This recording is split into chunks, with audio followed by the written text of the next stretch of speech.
اور آگے مسئلہ یہ ہے کہ ناک صاف کی، اس میں سے جمع ہوا خون نکلا، ناک صاف کی ہے، اس میں سے جمع ہوا خون، کبھی کبھار ایسا ہوتا ہے کہ خون اندر جم جاتا ہے،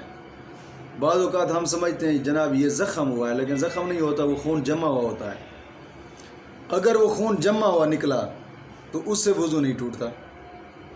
خون جمع ہوا نکلا ہے تو وضو نہیں ٹوٹتا۔ آگے مسئلہ نمبر 24 یہ ہے کہ نارو ایک مرض کا نام ہے جس میں آدمی کے بدن پر دانے دانے ہو کر ان میں سے ایک دھاگا سا نکلا کرتا ہے، اسے کہا جاتا ہے نارو، اور نارواں بھی کہتے ہیں اسے تقریباً۔ دانے دانے جب جسم پر ہو جاتے ہیں نا تو ان دانوں کے اندر سے دھاگا سا نکلتا ہے، اسے نارو کہا جاتا ہے، یہ مرض ہے ایک۔ اگر نارو سے رطوبت بہے وضو ٹوٹ جائے گا، اگر رطوبت بہی تو وضو ٹوٹ جائے گا،